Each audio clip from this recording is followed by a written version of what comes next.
En este video vamos a ver cómo implementar en Octave eh, el método de diferencias finitas que vimos en el video anterior para resolver la ecuación de Poisson. Eh, Habíamos considerado dos tipos de condiciones de borde. En un primer caso habíamos considerado la ecuación de Poisson cuando considerábamos temperatura prescripta en ambos extremos del dispositivo. Estas condiciones de temperatura prescripta, recuerden que se llaman de tipo Dirichlet, y entonces en el apunte tenemos este código que se llama Poisson-Dirichlet df de diferencias finitas 1D. Entonces, básicamente este script que ahora vamos a describir sirve para resolver este problema, o sea, la ecuación de Poisson con condiciones de temperatura prescripta. Eh, Recuerden que el método de diferencias finitas, en este caso, consistía en resolver un sistema lineal que está escrito en forma matricial aquí.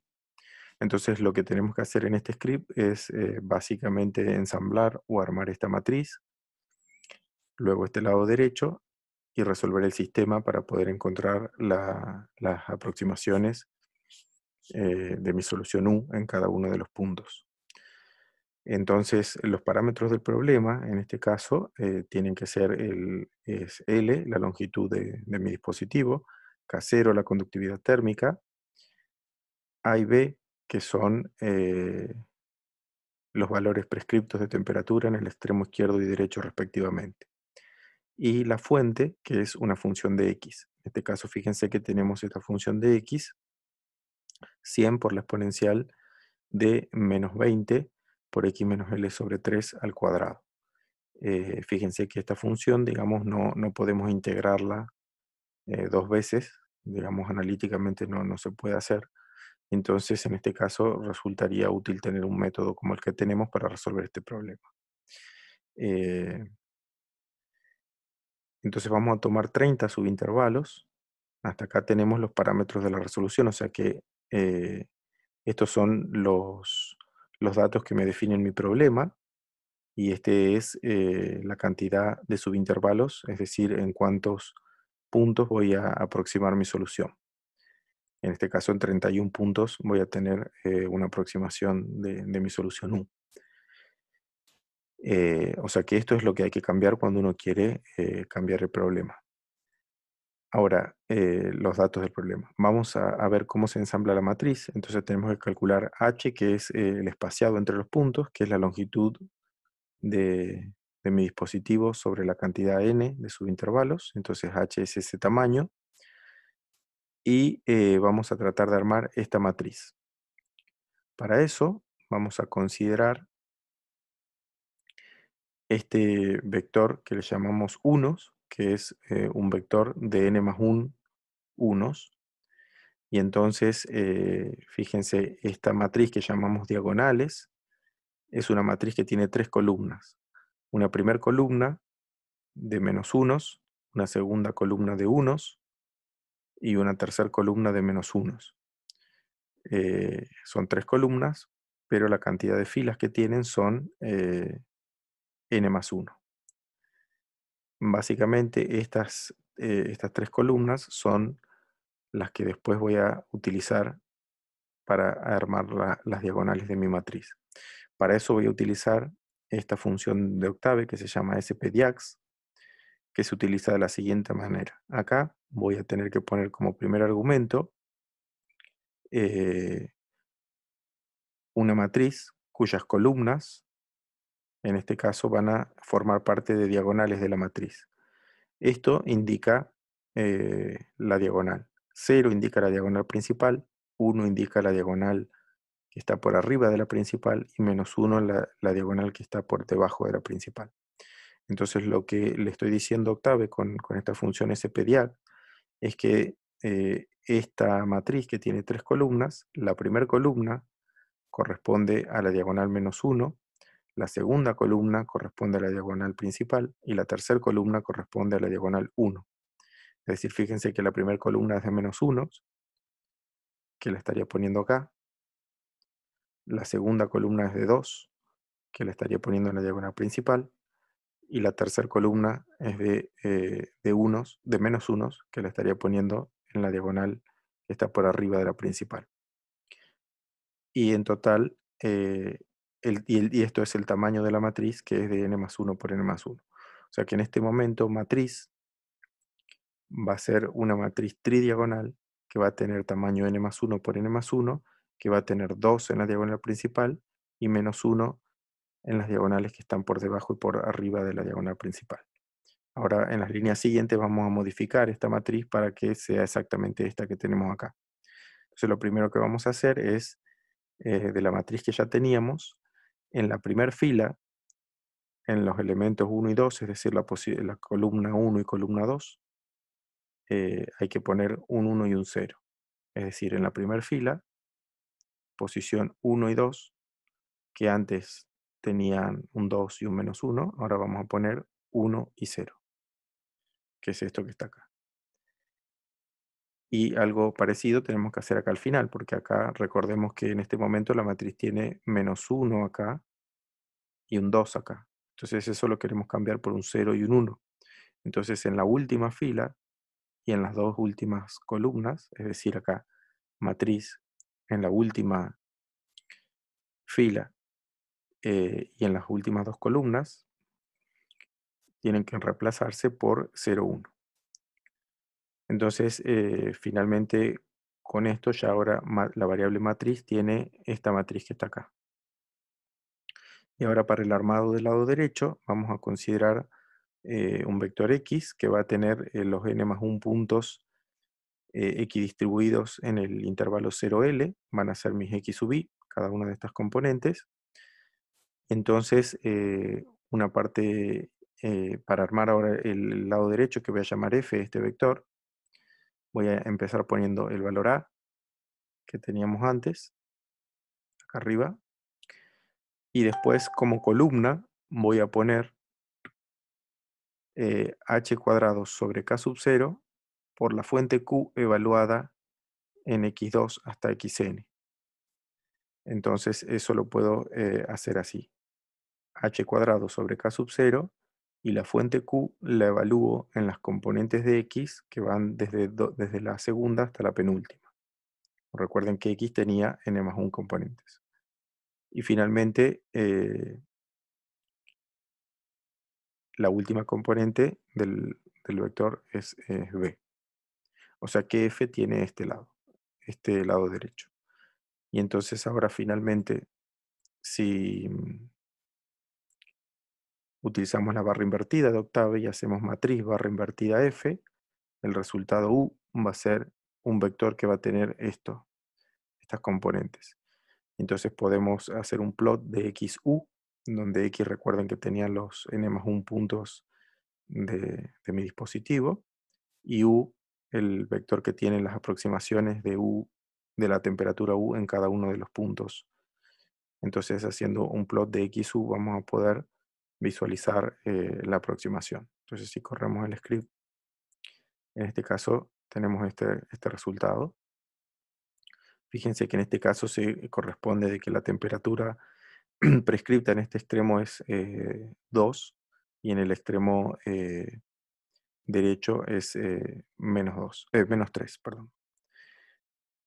También podemos ver en este caso que si bien esto es un estado estacionario, un estado de equilibrio, en el que de la energía térmica no cambia en el tiempo, pero eso no significa que no hay flujo de energía a través de los extremos de la barra. Estamos viendo en este caso, por ejemplo, que como acá la derivada de u respecto de x es positiva, me dice que el flujo es saliente.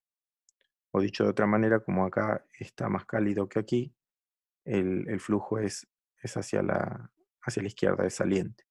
Con el mismo criterio, acá tenemos que el flujo es hacia la derecha, también es saliente. Entonces toda la energía Q que la fuente está generando está saliendo por los extremos de la barra. De manera que la energía se mantiene constante, justamente porque estamos en un estado de equilibrio.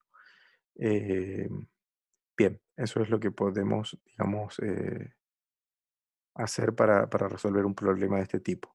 Por otro lado, teníamos este otro script que es el que corresponde al otro problema que hemos considerado, que es cuando tenemos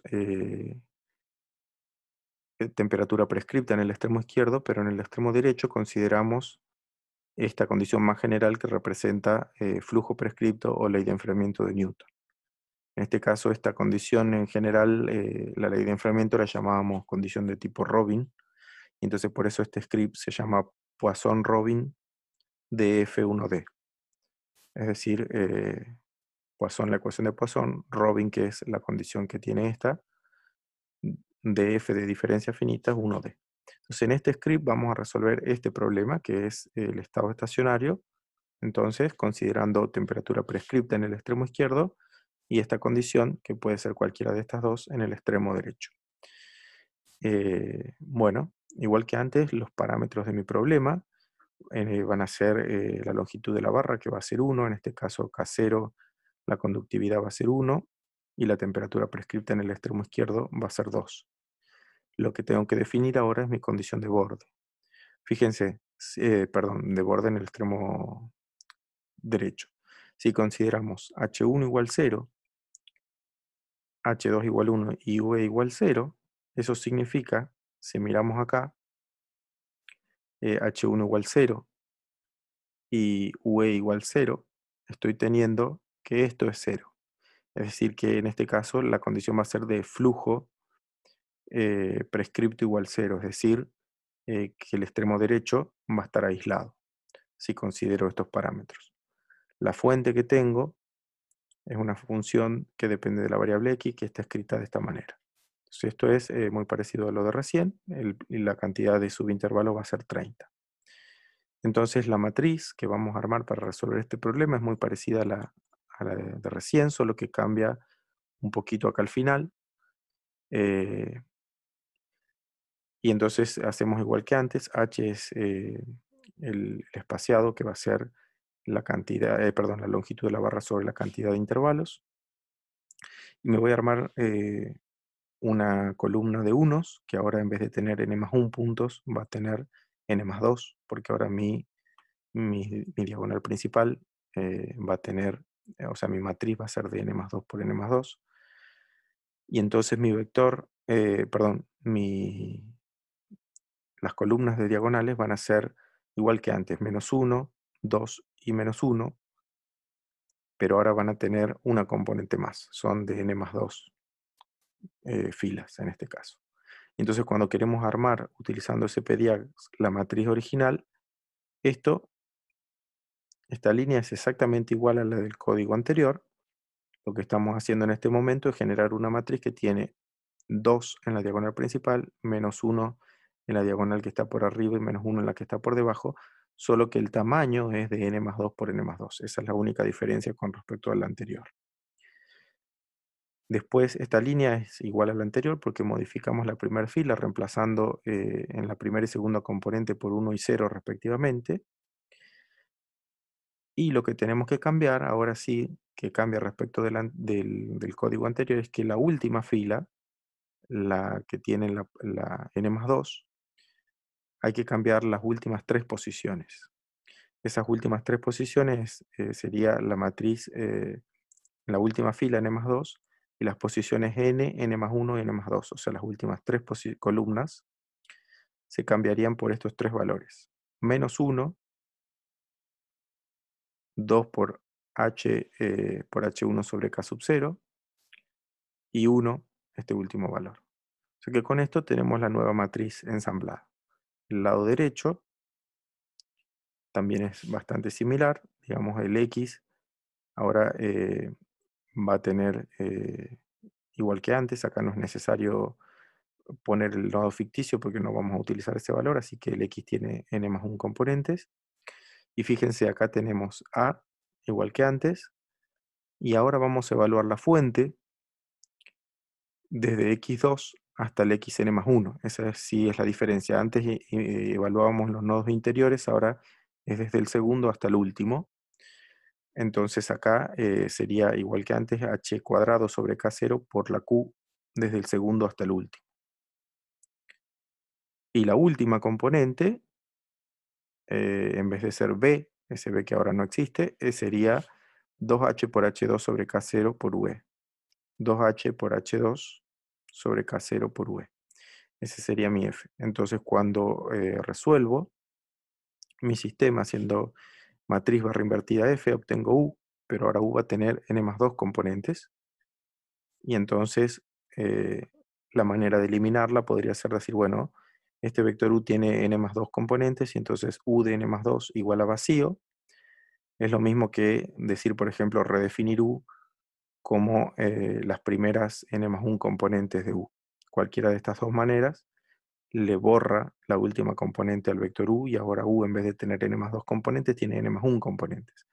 Y entonces, si hacemos un plot de XU, estoy graficando sobre cada punto de mi dispositivo la aproximación de la temperatura en estado de equilibrio eh, que he calculado con el método de diferencias finitas. Entonces, si corremos el script, vemos acá el resultado, que fíjense que preserva o que podemos ver las condiciones de borde que habíamos puesto, que es que la temperatura prescripta igual a 2 en el extremo izquierdo y borde aislado en el extremo derecho, que eso quiere decir que el flujo acá, es decir, la derivada, la pendiente de la temperatura respecto de X, es horizontal. Es decir, que en este caso sí, por acá no hay eh, flujo ni hacia la derecha ni hacia la izquierda, este extremo está aislado. Como estamos nuevamente en un estado de equilibrio, eso quiere decir que la energía en el tiempo no cambia, y entonces, como acá no hay flujo, lo que estaría pasando es que toda la energía que se genera en el dispositivo está, o esa misma cantidad que se genera, se debería corresponder con la cantidad que está saliendo a través de este extremo, que estamos viendo que efectivamente sale porque, como esta pendiente es positiva, el flujo es hacia la izquierda. Fijémonos si, por ejemplo, acá cambiamos el parámetro, en vez de 0 ponemos 1, lo que estaríamos teniendo, fíjense, al poner 1 acá, ahora H1 y H2 son iguales a 1, y entonces estamos diciendo que tenemos un único H, que sería a ver, déjenme ver acá, que lo vamos a ver mejor. Fíjense, si H1 es igual a H2, lo que estaríamos teniendo es que tenemos este valor H, que es el coeficiente de transferencia de calor, que sería 1, la temperatura exterior sería 0, y entonces tendríamos una condición de ley de enfriamiento que me estaría diciendo que el flujo es proporcional a la diferencia de temperaturas que hay en el extremo derecho y en el exterior, que en este caso suponemos que es 0. Entonces, si consideramos estas condiciones de borde para el extremo esta condición de borde en el extremo derecho, con la misma fuente, y corremos el script, ahora la distribución de temperatura, a ver, permítanme cerrar, volvemos a correr. Ahora la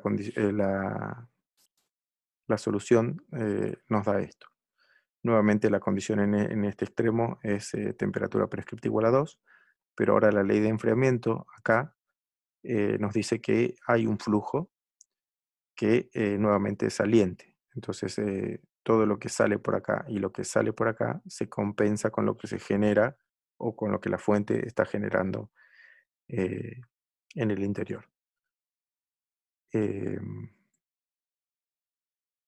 Bien.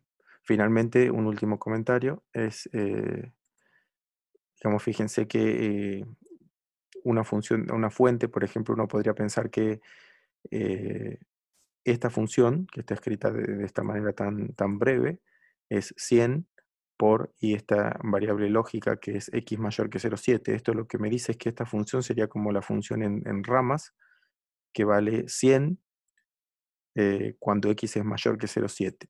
O sea, esto sería como simular que hay una fuente de calor solamente desde la posición 0,7 hasta el final, que vale 100, y a la izquierda no hay nada. O sea, esta función vale 0 en todos lados, excepto en el intervalo 0,7, 1, que valdría 100.